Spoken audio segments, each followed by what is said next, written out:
right. Well, welcome back, everybody, to another Learning Tech Talks, where I'm helping keep you focused while living at the intersection of business, technology, and the human experience. This has been a long time coming. In fact, right before I hit the countdown, Rob and I were reminiscing on when was it when we actually scheduled this, and I think it was back in June. So to have this conversation with me, I am reconnecting with longtime friend Rob Lauber, who we'll talk about our journey there. But Rob, I'm looking forward to this because we're going to talk about really the landscape of where the market is from a tech standpoint, but also what we should be doing about that as practitioners, how we should be thinking about it. We're going to fill this time, no problem. So thanks so much for making the time. Yeah, no, glad to be here and looking forward to finally freewheeling this hour. So hopefully I know. And I'm so glad you decided to turn off your virtual background because I feel like I'm getting to see the real Rob in your native environment with is that an elephant behind your head? It's an elephant back there. And let's see, over here, we have some gnomes. Love the decorations. This is what happens when you work from your daughter's room. Well, as a father of 3 girls, I am all too familiar with that. And the boys balance it out, though, because theirs is not neat and tidy like that. I wouldn't know. I only have 3 girls. So. Okay. All right. Well, we got that in common. That's right. So, and it's funny because as we were talking, I do remember back. Do you remember when we were at Kohler's experiential learning? That was a long time ago. Long time ago. It was like 2015, maybe. I think it was. Yeah. There's my new Mac thing. So we were doing that, and at the time, you were still with Were you at McDonald's? Yeah, I just got to McDonald's. I was probably there for it was in the spring, so I'd probably been there like 6 or 7 months. Okay. And again, I guess I'm talking about this. You are pretty well. I don't know many people in the industry where if you said Rob Lauber, people would be like, "Who's that?" But for those who don't, a little bit of background because you come from the practitioner side. So you're a former well-known CLO. What's your backstory into the industry? Yeah, well, it goes back about 30 something years now. Actually, I was out of college. I had no idea what I wanted to do when I grow up, like most people when they graduate. Like most people, yeah. Like my kids when they graduate from college. And so I keep telling them, don't worry, I didn't figure it out till I was like 28. But I worked for a company called Dun & Bradstreet, and basically it was calling on small businesses and doing basically business credit reports, how they pay and how well they're financed and that kind of stuff. So you're doing sales? You're doing sales? Well, sort of sales. Like I had to convince people to give me their balance sheet without actually, That's an easy ask. Hey, right? I know we just met, but can you show me your finances? Yeah, it makes the sale of a product look simple, but it was and what year were you born? Where did you go to college? Sort of, because all those things are important to, well, not those things necessarily, but like the age of the principals, their background, their experience in the business that they're in is all important for like banks and insurance companies when trying to issue credit to identify risk. And so we would have to go out and literally interview these people to do it, sometimes over the phone. And sometimes eventually I started doing it in person, and it was in Brooklyn, Queens, and Staten Island, New York. So, you'd walk in and you'd be like, "Hi, is John Jones there?" And they'd be like, "Who wants to know?" That kind of stuff. So it was good. It's true New York form. Yeah. Can I get your balance sheet? Well, which one are you looking for? Yeah. Right? Yeah. The one that's on the books, the official one. It was the one you use for taxes, really, because we don't want to go other places. I don't want to ask any questions. I don't really want to know. Just give me the one that you turn into the IRS. And I was calling on places, some really interesting places in New York. I was on the fringe of a lot of organized crime. So it was very interesting piece in terms of like certain people would start showing up across certain businesses on like their bank signature cards and things like that. And you were like, "Oh, this is weird." And so, I got really good at spotting. You got your start in sales and on the fringes of organized crime. Rob, I'm getting to know a new version of you that I'm actually getting to my point of how I got into this, because I started being able to really spot fraudulent businesses really easily. So people would start up or put a retail front on, and they would go down to. Now, that wasn't part of your sales pitch, was it? No. By the way, I've gotten really good at identifying fraudulent businesses. Yeah. Well, no, actually, that's how I got into L&D. But they would go down to Fashion Avenue, New York, 7th Avenue, and they'd go to these wholesale houses, and they'd go and they'd apply for lines of credit with all of these different companies, and these companies would mostly ship them clothes. And clothes or whatever would come in the front door of the retail outlet and go out the back door on a truck, and then the store would disappear overnight, and they would fence it all. Right. And they would just evaporate into the ether. Those businesses would just disappear. So I got really good at being able to spot them and identify them. I knew all the neighborhoods and that kind of stuff. And so I got some national recognition for it from where I was working. And they were like, hey, we'd really like you to start teaching other people how you sort of spot. Oh, that's the connection to the learning education. And so suddenly I find myself doing stand-up training, teaching a seminar on, how to spot these fraudulent businesses, what their patterns are like, what I've experienced, what I see, how you can typically tell, what are the questions you should ask, those kind of things. And then that led into me actually teaching selling skills, because a lot of this job was about selling too. And I did stand-up training for about 3 years. And we would take new hires and we would fly them into a place in Georgia, outside of Atlanta, in a conference center. We'd take new hires and we'd fly them in, and about 50% of them would turn over in the first 90 days, like most first level jobs. Yeah. And at one point, the president came down and he's like, okay, this is kind of crazy financially, doesn't make any sense. So we're going to close the center. And instead of laying all of you off, I'm going to give you like 120 days to come up with a business plan of how we should be training people. And I want you to present it to me. This is like February. It's like, I want you to present it to me in June. And, we're going to close this at the end of the year. And if I don't like your plan, this is going back. Yeah. This is reminding me of like Gladiator. It's like, if I don't like your plan, 120 days, put together your plan. And then I'm going to stand there with my thumb. Yeah. If I don't like your plan, you're toast. Right. So with the organized crime thing, I see this is really coming together in a nice story. Well, it had nothing to do with that actually. But so the summary came, we put together a crash course in instructional design, really rethought about things. I got exposure to Mager and all this other stuff. And I found myself super passionate about it. And, needless to say, I stayed there. They paid for my master's. Suddenly I figured out what I wanted to do in life. And I'm curious when you presented it, just thinking about this, because one of the things we connected on originally was just having a bit of a different flavor for how training works effectively from a business standpoint, and the difference between educating people and actually driving performance. So what was it? Do you remember, like, what was it that you said, I think we should do this differently, that got the thumbs up? We said a couple things. Well, remember, this is before the internet. And so we said a couple of things, and it was there were 4 of us actually that worked on this, and none of us had any background in instructional design, but we kind of took a common sense approach and said, okay, if we're running this like a business, we should be thinking about the financial practicalities, right? Because that's what doesn't work right now. So we need to think about what that is, and then we need to think about, like, how do we, literally, and this has stayed with me forever, is how do we enable people to learn as opposed to teach people? And so we moved to a much more self-paced format as a result of it, and had them, shadow people to get reinforcement and depth and exercises and that kind of stuff. So we built basically this modular self-paced program that built, from simple tasks to the most complex tasks. I would call it like an early certification program. Yeah. There were I think 40 modules in it. And some of them took 30 minutes, and some of them took, a couple days.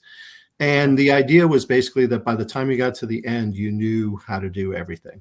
Okay. And they got super jazzed about it, and so jazzed about it that I ended up taking it outside the US to Asia Pacific and then to Latin America as well, and repeating that model. So it was a good, suddenly I find myself in an international assignment for a year, and I'm like, geez, okay. A year ago, I was worried about losing my job. And so it was kind of, so that's kind of how I got there. And in 1995, I graduated. I got my master's degree 10 years after I graduated from college, and in human resources development. And I was kind of like, okay, am I really good at this? I'm passionate about it, but am I good about it because I have deep subject matter expertise, or am I good at it because I get it? And so I wanted to really test myself. And so I started looking for jobs, and So this was that. And again, I'm reflecting on this. This is because there's a lot of parallels to this that I'm seeing, but you'd hit that point in your journey where you're like, do I just really want to be a deep subject matter expert practitioner in the space, or is it something different? that maybe I still am in the same space, yet thinking about it in a different way. Yeah, and transferable, right? So Right. it's job security. If you can do it across industries, if you understand how people learn, you can do it in any company. And so I kind of had that thinking like, well, let's test this on, let's make myself a human experiment. Let's experiment and see what happens. Yeah, right. Well, I was single at the time, and it was easy for me to experiment. So I found a job. I went to work at Coopers and Lybrand, and I suddenly found myself in a room with tax associates. And we were teaching tax associates how to become more consultative in working with clients. Okay. And I knew nothing about taxes. I knew nothing about that world of professional services. And so, but it was able to sort of facilitate an instructional design process that worked really well, that we created this experiential program for people. And it was like 3 days long, and it was a case study simulation, basically. And and the capstone was they had to present to a group of partners. Okay. And go from there. So it was actually a really interesting kind of piece there. So that was sort of my journey into it, I'd say, is how I got started. So going back, and then the rest kind of fell in place from there. Oh, there must be a little bit of a delay. So I'm curious with this because this would have been what, late 90s, early 2000s? Yeah, late 90s. Okay. So around that time, and again, I think this goes back to some of the things that I sometimes see happen in our industry, where not necessarily in our industry, but I'll see this outside of our industry, where there can be this belief that if you don't know the subject matter, there's no way you can possibly understand how that works. And my experience has been similar to yours, which is if you get it and you understand how the nuts and bolts of this work, you really can plop into any industry, any field. Like you can really do that well. Yeah. But at the time, did the track of leadership that did you see that as a pathway? Because I think chief learning officer is still a little bit of an ambiguous term that I think some companies are very familiar with. Other ones are like, what's that? Like, I don't even know what that is. At that point, did you see that as a pathway for you? No, I wanted to do more. So, so I left Coopers and Lybrand and went to Bell South, first because I was getting married and we didn't want to live in New Jersey, blah, blah, blah, a bunch of personal reasons. But I went to Bell South and their wireless business in Atlanta, again, so another industry, and started doing management development work there. And I built a relationship with a person who was in charge of sales. Okay. And they had a great guy who was in charge of sales training there, but he had been around for a long, long time and was well liked in the organization, those kind of things. But the programs were very stale and they knew it, and they didn't feel like they were getting value out of it. So they asked him to revise it. And he came back with a plan that largely looked the same as it was before. And so she asked me to take a look at it and give me your thoughts. And so I came back and I said, well, here's like 4 or 5 things. I don't even remember, but here's how I would approach this differently. And like 3 weeks later, I was in charge of sales training. so that was my ascent into leadership. Suddenly I was running, all of the sales training, which was retail, B2B, indirect kind of stuff. And all the sales enablement, I guess would be called today, and management and leadership development. Okay. So it was kind of weird, a dichotomy there on that side. And then when Bell South spun off its wireless business into Singular Wireless, I led the transition team that redefined what L&D needed to look like in the new organization. Okay. Built kind of a hub and spoke model for that. And then they said, okay, great, run it. And suddenly I was effectively the CLO in the organization. Okay. So it wasn't necessarily have that title till 15 years later. Well, that's the thing. I think that title, I don't even know that it really existed. I mean, maybe it did in like the GEs of the world or something like that. But other than that, it really didn't exist. Yet the role still existed in terms of having that enterprise oversight of how employees are being developed. Yeah, I mean, my organization at Singular Wireless was bigger than it was at McDonald's in terms of direct reports and actual control over budget spend. Okay. So it was just because McDonald's business model is franchise, so it's a little bit different. Yeah, right? And completely different model. Yeah, and so it was, so that was a very different thing for me. Suddenly, I had 500 people under me, and I had a $80 million budget that I was looking at, and and I was Honestly, I was drawing on my Coopers and Lybrand experience, Yeah. the professional services model that they had for L&D, and which was very hub and spoke. And I applied that into Singular, and it went really well. So because each of the business units that I supported held the actual dollars in the budget. So the headcount technically were funded by them, but reported to me, and I reported into HR. Okay. But the CHRO largely, other than like some enterprise stuff and management and leadership development, really was not didn't have any decision making authority over how I spent my money. Okay. It was all the it was all business. It was all business related. Yeah, and people, and many great conversations with the different head of sales there. And I was like, look, if you don't think I'm being effective, the great news is you can fire me, because it's basically a change of paper. Right. I mean, I'm just going to take my money and I'm going to leave. So it really drove like a service model orientation for our team, which was super productive and helped us stay focused on like delivering for the business. So as you think about that, because, and again, this won't be the whole focus of our conversation, but I do think, I encounter a lot of folks from our industry who maybe have aspirations to grow up into a more senior leader role in the learning function. And I think there are some key themes for the ones that do it really well, which you've hit on some of that, which is really that service to the business side of things, which I'm curious your take on this, because where I do see this sometimes go south is, and how you navigated this, because service to the business can often be interpreted as order taking. So they want a thing, I'm going to make sure that gets done, which my experience has been initially people might like that, but eventually it doesn't make you a strategic partner. So I'm curious how you navigated that, because there is no shortage of business leaders. They will give you plenty of orders.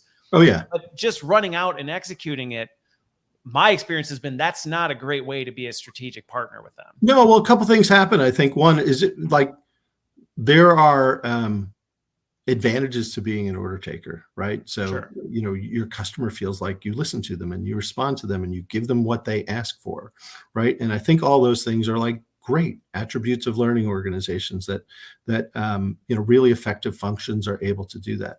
I think the tricky part of it is, how do you define success for it, right? And what I was always, someone would be like, well, I want to do it the way we, at AT&T back in the way before my time in the 70s and most of the people I worked with were from AT&T, had this, Darth Vader program, they called it, right? Because, Star Wars was in 76. Yep. So, and that's where most of the senior executives have been trained, and they, we should bring that back. And they'd be talking through it and saying it, and it'd be very easy to be an order taker from that perspective. And I'd be like, okay, so how are we going to define success from a sales perspective? How much are you willing to invest to actually make that happen? Because, by the way, it's now the 90s or 2000s, and $76 aren't the same, and you probably didn't have insight into how much that actually cost.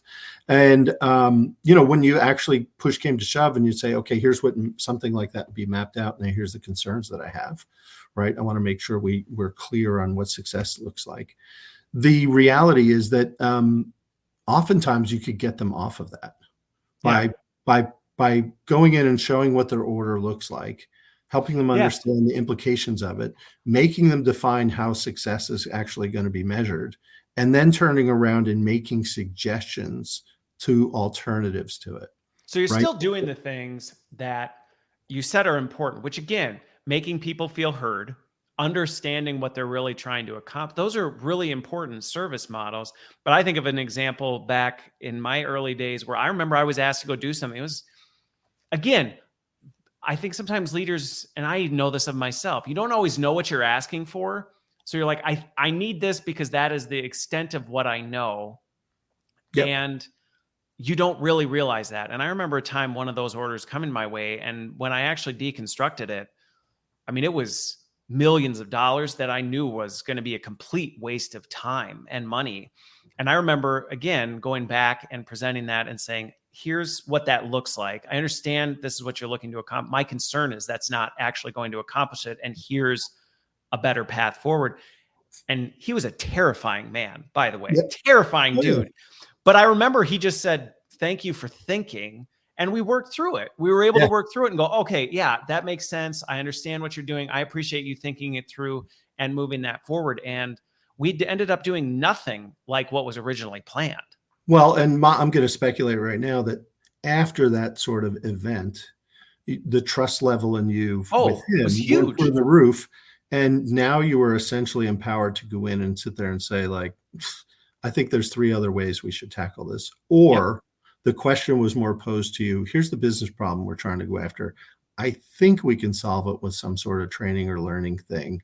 Give me your thoughts on how we might go about doing it. So it's much more open-ended. Yes. Again, there's that initial front where, yes, it can be a little difficult. And I will say, and as you probably have, you will run into people who are not interested in having that conversation. Sure. There are absolutely people out there that are not interested in it. Sure. But by and large, my experience has been, once you do that and you demonstrate it well, that you listened, you thought critically about it, the conversation changes after that. People aren't coming to you going, here's what I want. They're coming to you going, here's what I'm trying to do. I may have some ideas, but I actually want you to weigh in on that and tell me what you think. Yeah. And the way I've always tried to put it is like, I'm a steward of your investment. Right. So like a financial planner, like other people that you trust with your money, right? I'm one of those people you should trust with your money. So if I think that we're making a not so great investment or a suboptimal investment, I should be saying something. Right. Yeah. You don't want an order taker for your financial investments. You don't want to go to somebody and go, I want you to invest in this, this, this, and this because I saw it on Facebook and I read the news, and they go, okay, like here's your life savings. I poured it all into, Enron Bitcoin, right before the Enron crash, something like that. And you're like, why'd you do that? Yeah. Well, my financial planner talked to me all the time about how people are like, Bitcoin, get me in Bitcoin, and he's like, hold on a second, right?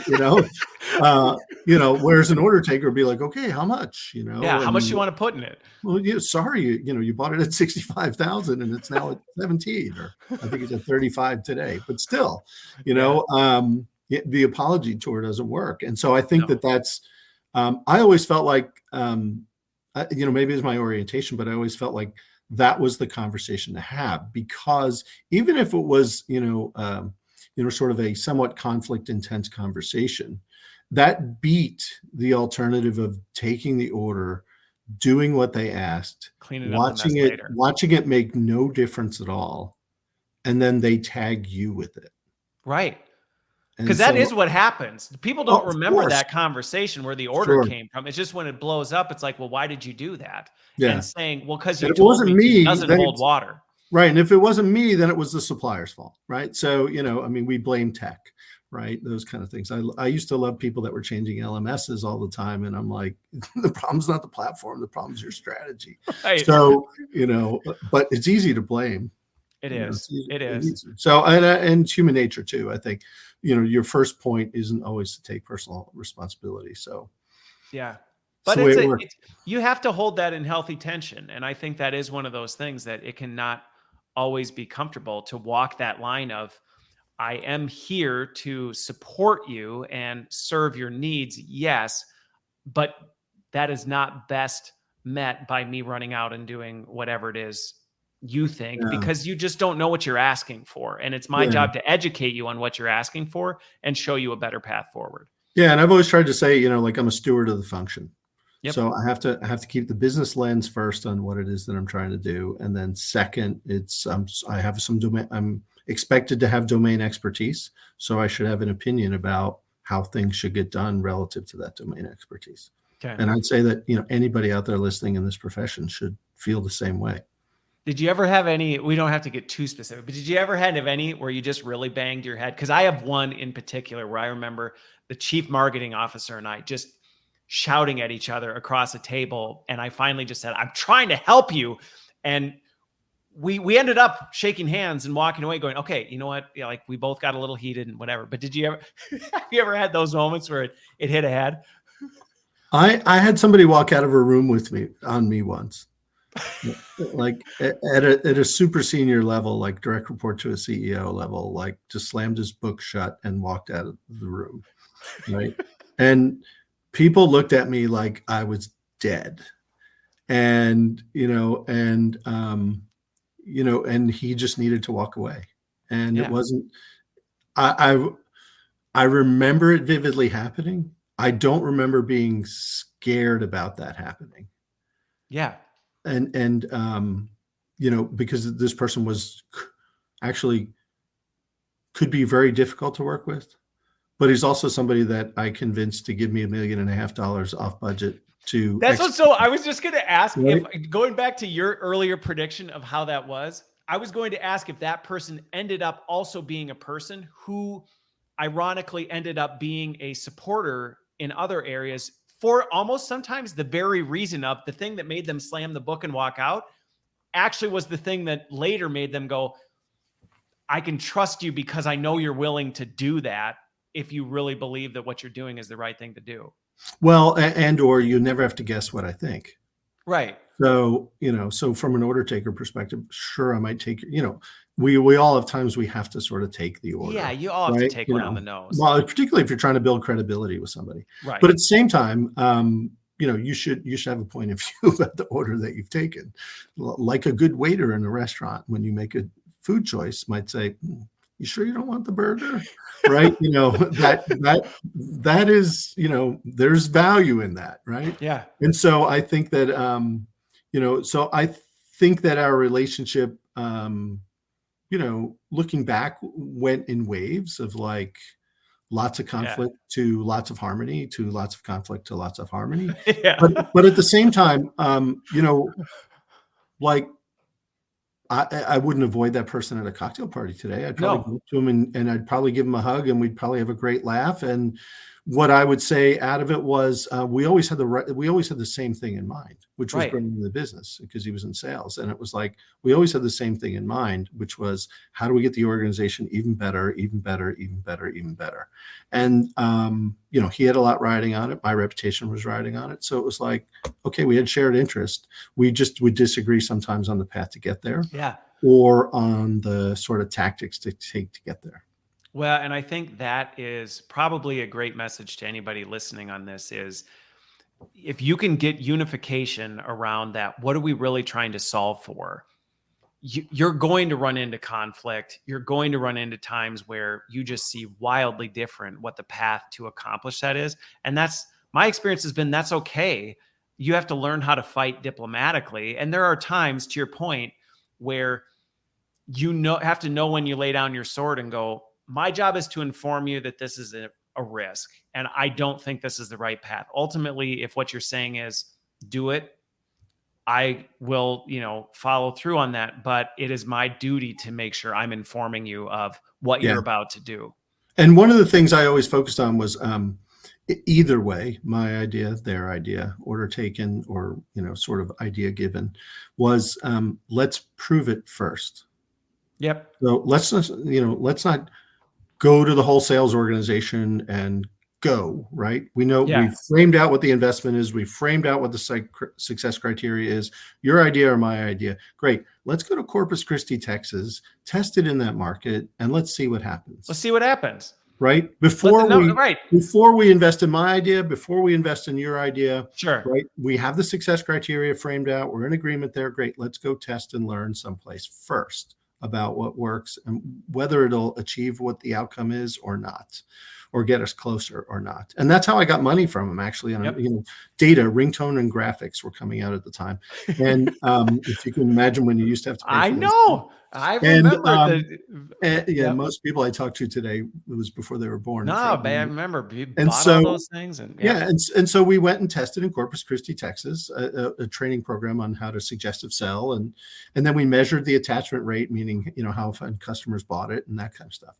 And it basically increased transactions by like $1.40 a person or something like that, which translated into like $40 million in sales nationally. And so we went to him and said, we think that this is what this could be, but our original plan was to do this over the next 2 years. And what we said was, we think this is such a big idea that we shouldn't wait 2 years. We should really get this done in the next 6 months. One, technology was moving too fast. Two, if sales are really on the table, why wouldn't we accelerate this thing? And so I said, here's what we need. We need $1.5 million. I know that's a lot of money, but here's what it looks like, and here's what we're going to get. And he's like, well, if I assume you're off by a factor of 10, right, on the $40 million, which you're probably not, maybe you're off by a factor of 5. Would I put $1.5 million against $5 million in incremental sales? That would be a good return. That's a 3 times return. I would take that all day. He's like, so go. Right. And so off we went. And it was probably closer to like $24 million in incremental sales. Still, $24 million return on a $1.5 million investment is a no-brainer. But it was all test and learn first, right? Yeah. So we had to go in. You don't come in and go, I've got this brilliant idea. I just came out of DevLearn and I saw this thing and we should totally just dump it on the enterprise. Exactly. That doesn't fly well. Exactly. And, it was all in the context of, like, again, driving a business metric and a business outcome more than it was sort of advancing the L&D narrative. Okay. I like that. I think something else, and then I actually want to transition to how, you've transitioned and moved, beyond where you were in that, was another quirky trick that this would probably be one of those like happy hour conversations we would have is, I remember I started implementing after we had one of those tense things. I would say, before we make any final decisions on what we do, no worries. Let's take like 48 hours and just sit on it. Like, let's take 48 hours before we do anything. I'm not going to action against your idea or my idea. Let's take 48 hours on it. And the number of times we both just said, let's take a pause. Let's walk away 48 hours. Let's revisit where it is. Yeah. The number of times that came back with, you know what? You brought up some really good points. Go forward with it. Yeah. Type of a thing. It was like, well, good. Just know when to take a break and walk away. And that has been massive. I did that. I did that in the same way, but it was like, here are the things we should be thinking about. Yep. Like, oftentimes when you press on success criteria, people wouldn't be able to tell you. No. Right. And it was like, okay, you define the problem you want to solve, but how do we know it's actually going to get solved? And oftentimes it was feeling more than sort of factually driven. And so oftentimes I can remember several times walking away in, multiple companies that I worked in from conversations where our to-do was to regroup in, say, 48 hours or tomorrow or whatever it was. But let's think about how we would actually measure success outcomes. Yeah. And sometimes we walked away because we couldn't define the success outcome. Right. Because we didn't really know what good looked like. Right. And I'd walk out of the room in my head. I'd be like, great, because training wasn't going to solve it anyway. Right. So, I just avoided a bunch of, meaningless work. So, yeah. No, but I think those are the success criteria and the spacing, I think, are 2 other points for anybody listening who may be in that cycle of, you're running into it, you're trying to transition out of that order taker. This last segment, I think, can be really helpful for folks who, regardless of where you sit in the organization, they're helpful ways to navigate it, whether CLO path or not is on your list. So you were at McDonald's for a while, and I remember it was a big announcement when you were hanging your hat. You're like, I'm done. First of all, what led to saying, I think it's time for a new season for you? And then what has that new season looked like? A couple things. I think that for years I had been thinking about, like, what's my next move. Okay. So because honestly, CLO at McDonald's was like a pinnacle job, right? So I mean, it's kind of like, where do you go from there? Yeah, I'm not going to get a bigger audience of 2 million people. I'm not going to get a bigger geography, 120 countries, 14,000 locations in the US, all those things you can imagine. So it was like, sort of literally from the beginning, it was like, where is this going to lead me and what should I do next? COVID hit 2020. We had some change in CEO at the end of 2019, change in CHRO in the beginning of 2020. And when the new CHRO came on board, I was like, hey, look, I'm probably 2 years from thinking about going to do something else anyway. And, I know how people like to pick their team. And if I'm not part of the team, then that's okay. Just feel free to let me know. Yeah. And we'll just sort of figure out the right path. We'll figure it out. Yeah. So I got a warm reception to the, to the openness on that. And I basically set up my LLC shortly after that call. And, but it's pretty normal, I mean, yeah. If if you pay attention in a lot of businesses, when new leadership comes in at the top, there's always a lot of change below it. There is. And I think, I was one from the CEO, that new CEO, new CHRO, not unusual that would happen. And actually all of the directs of the CHRO, basically departed the business within 12 months of the CHRO coming in. So for me, self-awareness though, to your credit on that. And I think this is something that, again, going back to just lessons people can take from this. One, taking that proactive approach, which requires the self-awareness of, I'm not blind to the reality of the world that we're living in right now and the situation that's just happening, and not having this idea of, I'm so incredible, there's no way anything could ever disrupt this, and go, I recognize the situation we're in. And I get it. As a senior leader, you got to surround yourself with people you can trust. And sometimes the ones that know how to finish your sentence, because you've got some big stuff happening, and recognizing that and then proactively doing it. To your credit, I think that's and I don't think it's about like trust or capability or anything like that. Honestly, I think it's about preference. And and I know when I came in as CLO in the McDonald's, 2 years later, there were 2 people that still reported to me that when I started. And, but 5 years later, there was 1 person in the organization that was there when I started. So it wasn't, it's, for me, I'm like, okay, it's not uncommon. It's not necessarily a reflection on your personal capability or what they think of you, which you have to depersonalize it. Cause I think that's so recognizing that, I mean, I was like, if it's time now, then it's time now. And so I did some serious thinking about what I wanted to do next. I talked to a bunch of people about where the possibilities are in terms of what I could do. I could have gone and been a CLO somewhere else again, I suppose, those kind of things. But, I wanted to go out and kind of do something on my own. Okay. And I wasn't really sure what that was. I didn't have it like clearly, I didn't have a well-articulated business. You didn't have a clear plan based on how everything else had come together in your career. Just you knew exactly what that was. I had a real fuzzy idea, and the big question was, were people willing to pay for it? I guess was the big question for me. And so I decided to sort of delve into the supplier side of things. And because one thing I noticed was that often when engaging with suppliers, it was pretty rare, although more common these days, but pretty rare that you would actually encounter somebody who'd been a practitioner in the space when working with a supplier. And so I felt like there was a real opportunity for, and still is an opportunity for, those that sell to CLOs and to, frankly, learning functions in general, to have an appreciation for what's actually going on, how decisions get made, how buying actually happens, those kind of things. And the lens at which you want to pitch your product needs to be through that sort of lens. Okay. And so I started reaching out into the venture community, venture capital community, private equity community, and getting connected to some startups. And that's what I started doing. Okay. Which, I'm thinking back to it, that was a bit of a deviation from where your head was initially thinking. Cause I remember talking to you at Hamburger U, and, you were, at the time, I remember you were still thinking of like, well, I know this isn't my end destination, and there is kind of a Rob post McDonald's. And I don't think at the time, the focusing on the tech vendor, kind of leaning into that was not on your radar. No, it wasn't. You know what was? It was fractional roles, right? And which I still am a big believer is a big idea. I don't think that the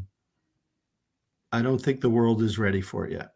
I guess is the way to put it. The market's not there yet. You're starting to see it with like CFOs or CMOs. You're starting to, CTOs is a big one. You see a lot of fractional CTOs who are starting to be like, we don't need a full-time head on this, but we do need that level of expertise. Yeah. So my basic model was, look, you can't afford me full-time, right? Because you're probably a 10,000 person business, and whatever. But you could afford me 25% of the time. And if I'm in there 25% of the time, helping your team on strategy, helping your team on direction, getting connected into the leadership team, basically my goal would be to elevate the strategic impact and value of your learning function as it stands today. Yep. You could probably afford that. And it'd be worth it. And And it'd be worth the totally dollar. worth it. Totally worth it. And there's a slew of people out there right now that I know that be totally willing to do that. But there's not a slew of organizations out there that have yet seen that as a big idea. Yep. I agree. To your point, I think the need is there. The market is not ready for it. And I think we're going to see that over the coming years as that becomes more of a, again, this goes back to some of the trends we're seeing in just workforce in general. Sure, gig. Companies are going, this specific role, do we really need a full-time person for just that? Maybe we don't, but we also need somebody who's more engaged and more committed than, say, a consultant coming out of the Big Four that is just not necessarily personally invested in this organization. And dropping their PowerPoint deck or their playbook and running. Right, dropping the playbook that they pulled together from another organization that paid them $500,000 to do it, and kind of refacing it. Heck, I'm way cheaper than that. So, I mean, it's, but I think that, that's why I believe that there's an opportunity there. I agree. I just think that there's not a marketplace yet for it. Okay. Yeah. And so, and to your point around gig work and gig economy, I think we're moving in that direction. I'm just early. Yeah. And we got a ways to go to get there. And so I can see where, the market just wasn't ready for it. Market wasn't ready. So I've actually pitched it a couple of times and people just weren't ready for it. Yep. So as you started leaning into the tech market, I'm curious what some of your observations, you shared the one, which was, and I see a very similar trend, which is there was, and it's getting better, but that's still a big opportunity where a lot of the tech side is being informed, not by people in the L&D space who understand the complexities of, one, how even decisions get made. There's this idea that, if I can get the senior learning leader on board, we're good. And it's like, well, no, there's a whole lot of different ways that influence happens around decisions we make. What were some of the other observations that you saw? I think that one of them is there's a lot, like, the good news is, like, there's a lot of really, really smart people in the supplier community that have identified problems that can be solved through, like, technology, right? So I think that, and they have the capability to solve it for sure, right? And you've seen some of them, and all the big names you can think of, right, have obviously figured some of that out to some degree or level or not. I think what's interesting to me is the sustainability of those organizations. So most of the big name players you would think of on the learning tech side that you would name today, 20 years ago, weren't around. No. And most of the ones that were around 20 years ago are not around today.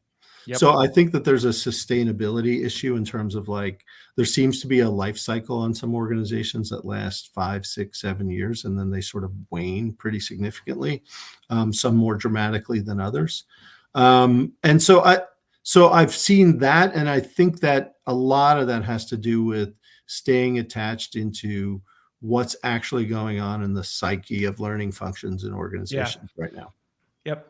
And organizations as a whole, because just one of the examples, and I hate mentioning names of companies because I think it's irrelevant, but is in some ways, I wouldn't call it the rise and fall of the LXP, but the rise and almost absorption of the LXP was one where you saw it kind of come up as a new category, a brand new thing. It was paving a new path. And then in many ways, that capability got absorbed into the ecosystem, and it lost some of that distinctive flair of, that's a thing. And it changed the vendor market. Sure. It dramatically changed the vendor market. Sure. You look at, like, LCMSs, right? Which were hot in 2007, 2008, and pretty much extinct by 2014. Yep. Right. And so, I think you're right. The LXP honestly was just an LMS with a better interface, right? And a little bit better algorithm behind the scenes on it. And I think, that's how practitioners viewed it anyway, although most people that are selling it would tell you it's far superior. But most practitioners would tell you that's really what you're getting for it. Well, and I think the tech caught up. I think that was the thing. There was a vast hole in the market. And again, this goes back to some of the dynamics between practitioners and the vendors. There was a gap that the learning community was going, we have this major problem that we have that is not being addressed by the current tech stack. And someone sees that, and every once in a while they throw the dart, they thread the needle, and they get it right and it goes kaboom. Yeah. And then it brings the rest of the market along for the ride. And I think that's what I saw with the LXP market was early on, it really had some unique, distinctive flair that the other big players were just going, we're not going to do that. And then all of a sudden the market moved and it was, well, we have to, or we risk obsolescence. Yeah. And you can watch what everybody talks about, right? So when that happened, the conversation suddenly became about adaptive learning. Right. Yep. We have adaptive learning. We have adaptive learning. We have adaptive learning. Just like today, was another one. Well, and personalization, I think, is still, it's still there, still a thread that's being pulled, still some nirvana. Interestingly, it also means a lot of different things to a lot of different people, because you can talk personalization and that could mean just about anything. Well, sometimes I think the pursuit of figuring out what's in Chris Lynn's head and serving him only what he needs to know is a bit of a fool's game in large scale organizations, because it's a perpetual moving target.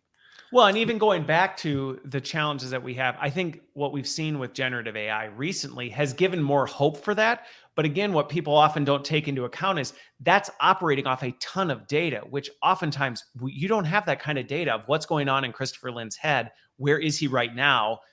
So that we can start to predict what is it that he actually needs to accomplish, whatever is in his head right now. And it's like, well, you're the guessing game. There's still a huge disconnect. The bigger the organization, the bigger the guessing game. Well, and I think a lot of it's still built off of a training model instead of a learning model. Yes. Right. And so, I'll go back to my comment early in the conversation about enabling people to learn. I still think that's where a lot of the boat is missed. Yes, I would agree with you. That kind of mindset is missed. And so I think the personalization piece is a noble chase, but it's sort of a holy grail chase that no one will ever actually get to. Well, and I think it goes back to your point of it's not only could it potentially be a holy grail, I think technology will get us to a point where it's less of a holy grail chase, but I think the challenge is we're chasing the wrong path. To your point, it's like, well, if we chase this, it's like, well, if at the end of the day, what's at the end of that path is still just putting the right content object in front of somebody, that's not the noble path anyway. So even if hypothetically technology could get you to a point of doing it, you're still going to end up in this place where it's like, well, so what? Yeah. I get more interested in things like in terms of opportunities that still exist out there, like interface design, UX, that kind of stuff is still, for me, persistently lacking, particularly when it comes to like HCM systems and areas like that where companies have revenue streams teaching you, built off of how to teach you how to use their software. I think that's a bit criminal at this point in the world. I don't understand why people still buy it. So and you're talking about a consumer grade experience where it's like this, it should be consumer grade, and the excuse that it's not. Yeah. Like really, do I have to, for my HCM, pick your name here. Why do I really have to go in and provide 5 days of training to administrators on how to set up an employee in the system? Right. I mean, stuff like that. A bit of exaggeration there, but not too far. I was going to say, you're not that far from it. The truth. And oh, by the way, in our implementation services agreement, you're paying $1,200 a person for that. Right. Right. Because so the revenue's driven to make it. It's actually incentivizing. We don't want to solve that problem because why would we? That's revenue lost. And organizations that sit there and say like, oh, that's okay. That's just a cost of doing business. I mean, I don't understand why it's even tolerated these days. When, we can, on the consumer side, you can execute all kinds of sophisticated transactions and tasks today that you have absolutely no idea how to actually do, but a system guides you through it. Right. Like, a wire transfer used to be a big black box. Now it's like, oh yeah. You go to your bank, you just click a few buttons and like, boom. Venmo. Venmo, you can't get any easier, right? I mean, the hardest text me part your of phone number and I'll send you right. money The right hardest now. part of Venmo is like, what's your phone number Oh, or I what's don't your know. I handle? only Right? have you in my contact list. Exactly. Yeah, different problem. But you see what I mean? It's like, Yes. but why isn't enterprise software getting there? So it's a very interesting sort of perspective that I have around that still we haven't made the progress that we need to. Which I think, going back to it, I'm curious your take on what contributes to that. Because to me, I see where the threat of, well, that's a revenue source. But to me, I see where you could add value in other ways and make up that revenue tenfold, whether it's gaining market share, whether it's other things where it's like, well, you find other ways where you can make money. And if it's a ace consumer experience, even the brand loyalty alone will cover that cost. Yeah, I think so. And I think it does. It's detrimental to brand loyalty, which, just picking on HCM platforms again, gives the opportunity for new entrants to rise and begin to take market share. Right. I mean, and this isn't just unique to the HR tech market, No. because think about taxis, Sure. the taxi industry, which was, you had to create such a horrible experience to the point it created a market opportunity where somebody went, why did we have to make it so bad? Shouldn't you just be able to go on your phone, say, I need a ride from here to here, and next thing you know, a car shows up, picks you up and takes you there? And it completely flipped the market on its head. Sure. Yeah. Because they just made it simpler. Right. And human history says that people in general gravitate to whatever's easier. Yeah. Even back to the wheel or back to fire, right? That made things easier. So consequently, it got wide acceptance. Okay. So, I think it's pragmatist. It speaks to some of the things, even just going back further, which I think has largely contributed to your success, is that pragmatist and that natural pragmatist and operations focus on, hey, if there's a better way to do this, why wouldn't we just do it? Right. Let's just do it because it's easier and it's better. It's both. And let's not hold on to what we have because we've invested the past 3 years for it. Who cares? 3 years is gone. Yeah. Right. I'm not going to, why limp for the next 5 years on it when what we're doing is clearly not the best way to go. Which is not easy to do. And I think I recognize and appreciate that that's not always easy for people to do. And it is a change in things. I mean, there have been times where I can think of one fairly recently where LMS implementation, and it was like, well, we can limp along with this broken tool that was selected that doesn't work, or we can cut our losses and just say this fundamentally technologically is incapable. And I get we were trying to save some costs or we were trying to do this and that. Let's just fix it. And we don't have to, like you said, limp along for 5 years because you're like, well, we did it. I guess we just got to make the most of it. Yeah, I think that's the case. But, I think that, I'll say that and then I'll contradict myself because I think, like, if I take my McDonald's experience with an LMS, it's in 20 something countries with more than 1 million users. It will, or it has maybe now outlived its usefulness when we implemented it in 2016. Right. So 8 years in on it, it's probably time to be thinking about what's next. And that's a multi-year change activity. Right. Yep. But I don't think it's hard to get to the decision of, look, we need to change because this thing's getting long in the tooth. There are better products out there now that can do more or that are better suited for what we might need if we're clear on what we need. I think that's super healthy thinking. And I think it helps keep organizations' learning functions relevant in organizations. Well, and I think going back to it, and this goes back to, because my next question for you is, some of the practical advice you'd have for practitioners in this space. But this goes back to something that I think you're going to hit on, because we hit on it before we went live, is this idea of exploration does not require implementation. And that to me has always, it's why I started this show. Was originally, I started it to help people go, listen, you can explore technology and explore the possibilities and explore what can happen. And you may come to that conclusion and go, I get it. It makes sense. I see where this is. Prioritization wise, it's not the right time, or we don't have the right business case in front of us to pull on that. And that's okay.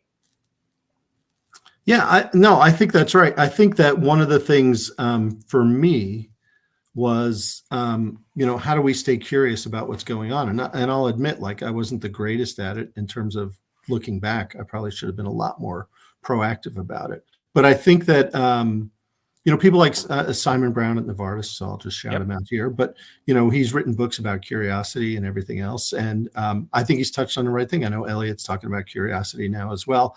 And I think as learning professionals, the big question is, how curious are we? So, for example, as a CLO, I get 30 or 40 emails a week, sometimes a day, from suppliers that wanted to meet with me and talk about what they were doing.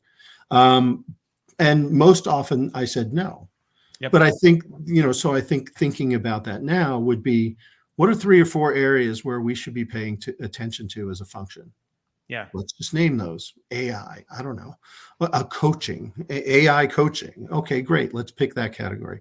Now, we don't have a budget. We don't really know how we would implement it. We don't really have a strategy. That's fine. Right. But I'm going to turn down every supplier that tries to call on me on AI coaching because I don't want to get in the sales cycle. And I think if you're super transparent with those suppliers and say, look, I'm trying to learn, so show me what you have, right? Help educate me. And if you do that with 3 or 4 of those suppliers that are out there in the space, I would bet you start to get a much better understanding of the strategy that you might need, and or whether or not you really should be paying attention to it in your organization or not. Right. Or if it's the Bitcoin.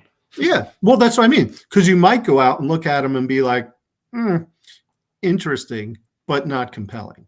Yes. Right. And that's time well spent then, because you're moving on to the next thing, or that, there's not a market yet for it. Right. Those kind of things. So I think as we're looking at, particularly today, where there's so much noise about AI and AI is going to change everything. Right. Great. Go out and look at AI content generation tools. Go talk to 5 suppliers about it. Right. And have them demo for you what they're doing. Take 30 minutes of their time to do it. Explain to them that you're not buying, but you want to be educated. And 99% of them are going to be like, great, happy to show you.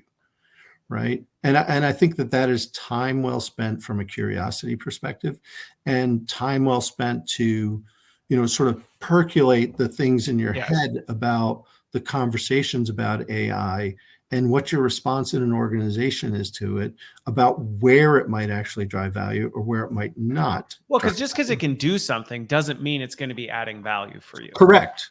I mean, we had a big debate in McDonald's about virtual reality, and it was like, well, okay, we're going to spend $14 million on headsets alone to deploy in the US for one course. Okay, that would be a record. And then, 2, virtual reality of a restaurant in a restaurant. Well, why don't I just take the mask off and see, and do reality, right? Yeah. And so there's a little bit of like, it was cool and everybody's talking about the metaverse, but is it really the right thing for us to be chasing right now? Maybe right. not. And having that position, and I think this is one of the things that I would add to that. Having that position in the moment doesn't mean you throw the baby out with the bathwater. And right. I think that's where I see the curiosity and the exploration being so critical is, listen, it's for percolation, because the number of times where I've explored things, and again, I think curiosity, again, I know Simon well, and I 100% agree with that whole piece of curiosity. To me is what differentiates great, I think, professionals as a whole versus others. It's a differentiator is the folks who are like, I understand there may not be the thing right now, but I'm really curious to understand what could happen. And the number of times in my career where something has percolated for a long time, and then the window of opportunity shows up, and that's when you go, but you have the ability to jump very quickly and move very fastly because you've built the relationships, you know the players, you know the state of things. And so when somebody goes, I have no idea what to do about this, you can go, I do, and we can attack that real quick and prove it out. And maybe I'm wrong because we haven't done it, but we can at least experiment. And if I'm right, I've gotten some big blank checks in the past over the years for that kind of stuff. Agree 100%. And I think that that's sort of my advice would be like, not necessarily take it to an experiment, because experiments are great and pilots, No. whatever are great. But I think that at least being curious and engaging the supplier community to tell them what they're up to and what they're working on. Because I mentioned to this before we started, but I think a lot of innovation in learning and development function has come from the supplier community. I think that anything AI, no learning function is going to build their own AI platform and do it themselves internally. Those days are over. So it's all going to be supplier led. So how are you engaging out in the supplier community to even understand what's on the horizon, what's being talked about, what's being contemplated from a product perspective, to know whether or not you're on the cusp, or whether you're going to be an early adopter, or whether you're going to be a laggard on it. Well, it also keeps you, honestly, it also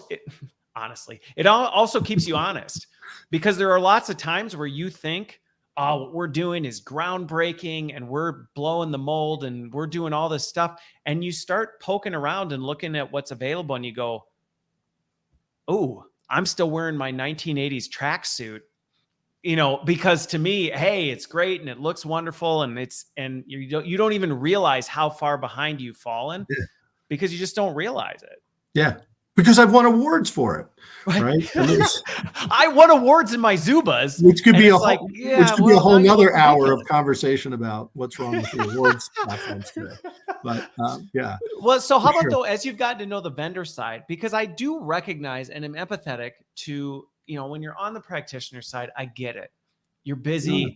You've got all these other things. The idea sometimes of doing all this. And to be fair, you can get trapped in these sales cycles where junior deputy salesperson now starts calling you every other week going, hey, where are we at with this on the next steps? And you're like, nowhere, because I literally was just exploring. Anything for the vendors that I know you talk to a lot of them that you've seen help them navigate that well? Because to me, I use this analogy a lot with it. It's like a middle school dance where you got the boys and the girls on opposite sides of the gym, both looking at each other. They'd all benefit and enjoy it if they got out on the dance floor, but kind of knowing where to start sometimes is awkward. The cotillion, right? I think that the best way is for the practitioner side to set the realistic expectation, right? Look, I'm not looking to buy. This is about me learning, right? This is about us, my team, even understanding better what's out there. Right? We're interested in what you're doing because we're curious about it, not because we think we want to buy it. Right? That's not our point of this call. So I'd literally so what I don't want is bumping it to the top of my inbox emails, start pinging my thing. Just be direct, be honest. Yeah, right. And say what you don't want. And any junior sales rep is going to get that. Right? They're all going in their CRM system and saying, Rob Lauber's company, XLO, that's not a lead, right? Because I had that conversation with them about, I'm curious, I'm not buying, I'm curious. So I think just having setting that expectation with people is super important. I think that the supplier community is very open to that because they don't get. That's been my experience. Well, because they're dying for platforms to educate people on what they're doing because they think they're leading the way. And so has that been an interesting exercise on, as you talk to vendors about that, about understanding the buying cycle for practitioners? Because I can see if you're coming from something else, another industry where you have a conversation, you're talking to people who are, it's a very transactional type thing versus recognizing this is relational in nature. And that cycle may be long. Is that an area of opportunity? Yeah, I think the biggest opportunity that where I spend a lot of time with particularly with founders is in the buying model, like the sales model. So I'll just pick a company. I'm talking to Marriott. I'll have this conversation and I'll be like, well, I'm talking to Marriott. And I'll be like, okay, great. So, and they're like, well, they have 300,000 people. And it's like, okay, but there's no way they're going to sit there and say, don't do your financial planning on that. Yeah, they're going to say, I'll take it for all 300,000 out of the gate. It doesn't work that way. Right. And they're going to take it for 40 people and, prove you out before it goes anywhere. Then it might go to 200 people. And maybe 7 years from now, you're at 300,000 people in their organization. but helping them really understand that like land and expand is the way that we buy is super important for them to get. And a lot of them don't necessarily think so. So they have these expectations around, well, the total market value is $2 billion and we think we can get to $100 million in 3 years. And I'm looking at the product and I'm like, there's no way, right? You might be in 20 logos in 3 years, 20 really good businesses in 3 years, but you're not going to be pumping, $2 million out of each of them in the next 3 years. Yeah. So it's just really, that'll be the off, not to say that it never happens, but that'll be the exception, not the norm. That's not what you bet your business on as a supplier. And so helping them really understand that this is sort of a relational is a super good word, and that it grows. It doesn't just land and you're done. So that I spend a lot of time talking about that. Okay. And that's really about, the buying habits of us and the practitioner and what they do as a practitioner and what we do. And oftentimes I talk to them about how the CLO is not necessarily the decision maker. Right.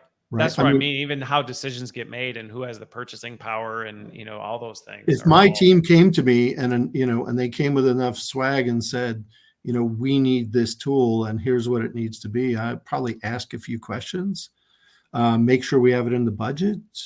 But largely, I guess if you call that decision making, then I'm like, go do whatever you need to do. Yep. Right. And half the time, it's, they know, oh, we already have enough room in the budget for it. And I'm like, okay, great. Let me know how it goes. Right. Yeah. And I'm not even the guy executing the contract. So it's helping the supplier community really understand that's been a lot of what I've been spending my time doing. Awesome.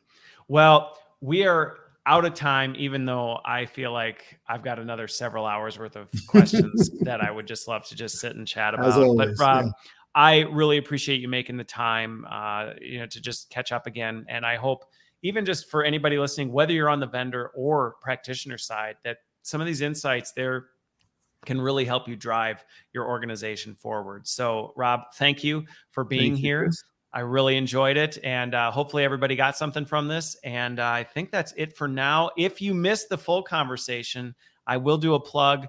Sign up for my Substack because I will continue doing the TLDR Get Abstract version of all of these conversations. So thank you again. I hope you all have a wonderful week. Thanks, Chris.